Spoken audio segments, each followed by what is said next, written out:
নমস্কার। সমস্যায় রয়েছেন টাকা পয়সা নিয়ে। টাকা পয়সা তো আসছেই, কিন্তু কোথায় ইনভেস্ট করবেন, কোথায় দেবেন, এই বিষয়টা নিয়ে কনফিউজড। আর সবসময় মনের মধ্যে একটা অদ্ভুত আশঙ্কা কাজ করছে। টাকা পয়সা, সেভিংস অ্যাকাউন্ট, অন্যান্য অ্যাকাউন্ট মেনটেন করা নিয়ে আপনি কিছুটা সমস্যার মধ্যে রয়েছেন। নিজের ভালো থাকার ভাবটি ক্রমাগত ডিস্টার্বড হচ্ছে।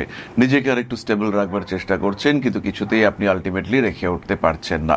মানসিক চাপ থেকে নিজেকে কিছুতেই মুক্ত করতে পারছেন না।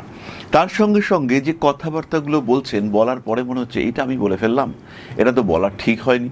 এবার নিজের মনের মধ্যে একটা অনুতাপ কাজ করছে। ছোট্ট ছোট্ট জিনিসপত্র, চশমা, মোবাইল ফোন, হাতঘড়ি, এই সমস্ত বিষয়গুলো কোথায় রাখছেন আর খুঁজে পাচ্ছেন না।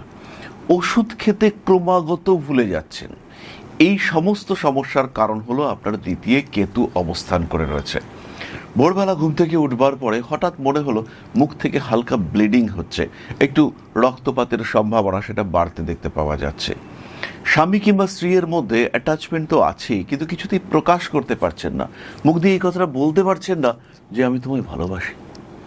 বা প্রেমিক কিংবা প্রেমিকাকে একটু প্রপোজ করতে চাইছেন, কিন্তু কিছুতেই সেটা বলে উঠতে পারছেন না। হাবে ভাবে প্রকাশ করছেন, কিন্তু কিছুতেই মুখ থেকে বলতে পারছেন না। আর আপনার প্রেমিকাও ওয়েট করছে শুনবার জন্য যে কখন আমার মানুষটা আমাকে বলবে তোমাকে ভালোবাসি। এটা বলতেই পারলেন না। প্রেমিকার অন্য জায়গায় বিয়ে হয়ে গেল, আপনি ফ্রাস্ট্রেশন, ডিপ্রেশনের মধ্যে রইলেন। বেশ কিছুটা চোখ থেকে অশ্রু নির্গমন, সেটাও ঘটে গেল, কিন্তু আলটিমেটলি কাজের কাজটা হলো না। তার সঙ্গে ধীরে ধীরে দাঁতের ক্ষয় হচ্ছে।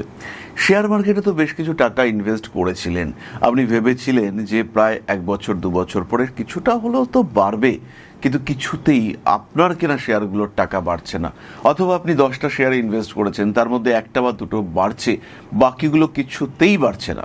গাড়ির টায়ার মাঝে মাঝেই লিক হচ্ছে, আর তার কারণে আপনাকে বেশ ভালো টাকা পয়সা খরচা করতে হচ্ছে। বাড়িতে একটা অ্যাকোয়ারিয়াম কিনেছেন, কিন্তু অ্যাকোয়ারিয়ামের মাছগুলো ক্রমাগত মরে যাচ্ছে। তারা যেন একটু অসুস্থ, তারা যেন মলিন। এই বিষয়টি যদি আপনি দেখতে পান, তাহলে কিন্তু আপনার দ্বিতীয় কেতু আছে।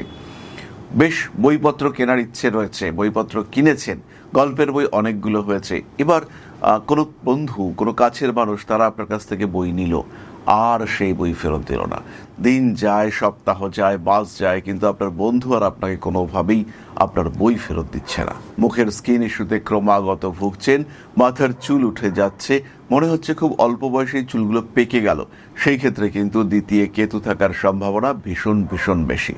সুতরাং আপনিও যদি এই সমস্যায় ভুগে থাকেন, তাহলে দ্বিতীয় কেতুকে এনার্জাইজ করতে হবে। দ্বিতীয় অবস্থানরত এই কেতুকে এনার্জাইজ করবার বেশ কয়েকটি পদ্ধতি রয়েছে। তার মধ্যে প্রথমটি হলো এই কেতুর যে সাবলর্ড, তাকে এনার্জাইজ করা যেতে পারে। কেতুর যে নক্ষত্র অধিপতি, সে যদি শুভ ক্ষেত্রগত হয়, তাকে এনার্জাইজ করা যেতে পারে।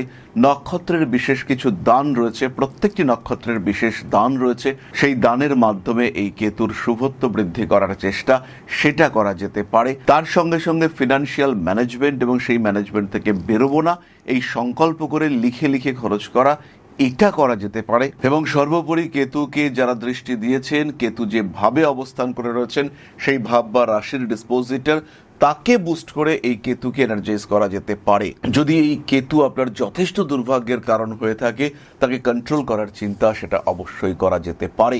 আর তাকে কন্ট্রোল করার চিন্তা, এটা কিন্তু আমাদেরকে আজ থেকেই শুরু করতে হবে।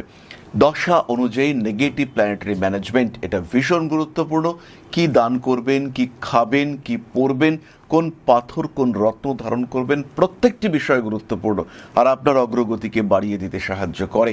গ্রহশক্তি ম্যানেজমেন্টের ক্ষেত্রে আমরা প্রথম যাদেরকে গুরুত্ব দিয়ে থাকি, তারা হলেন শনি, মঙ্গল, রাহু এবং কেতু।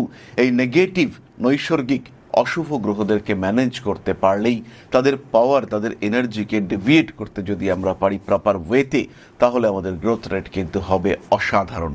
ভালো থাকবেন, সুস্থ থাকবেন। জয় মা আদিশক্তি। নমস্কার।